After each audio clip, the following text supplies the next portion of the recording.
Si l'Occident se réveille demain matin et apprend que Poutine est mort, ils vont le célébrer de la même manière qu'on avait célébré la mort de Staline. La presse occidentale, Le Monde, avait écrit le 5 mars 1953 « La mort de Dieu le Père ». C'était la une du journal Le Monde diplomatique. Et même l'Occident a attendu un peu pour s'interroger. Est-ce qu'un Staline peut vraiment mourir ? Tellement il avait traumatisé le monde. Le mot « traumatisé » est un mot occidental. Cela signifie qu'il avait profondément marqué la présence de la Russie dans l'imaginaire mondial. La conférence de Yalta, d'ailleurs, a été décidée en Crimée parce que Staline, ayant dérouté la puissante armée allemande, affirmait « C'est de moi que vient la paix du monde ». Donc, c'est chez moi que cette affaire de la paix doit être réglée.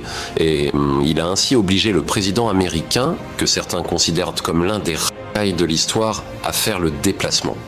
Malgré sa polio, on a aménagé un avion spécial pour transporter le président américain jusqu'en Crimée, simplement pour écouter la dictée de Staline sur la paix dans le monde. C'est d'ailleurs parce que les Américains ont déclaré « ça ne peut pas se passer comme ça » qu'on commence à parler de bipolarisation du monde.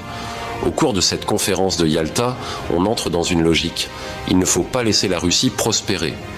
C'est là l'une des origines de l'utilisation de la bombe atomique sur Hiroshima, en Asie, dans l'objectif de terrifier le monde et de rappeler que la puissance restait du côté américain. La bombe atomique était déjà en préparation entre 1942 et 1943. Mais la décision de l'utiliser a été prise après la conférence de Yalta. Quand les tensions ont éclaté, même la Russie s'est retenue, affirmant « Avec cette arme-là, c'est très dangereux ». Depuis cette époque, la possession de l'arme nucléaire est devenue le repère fondamental des puissances militaires. Et sur ce plan, aujourd'hui, la Russie dicte sa loi au monde.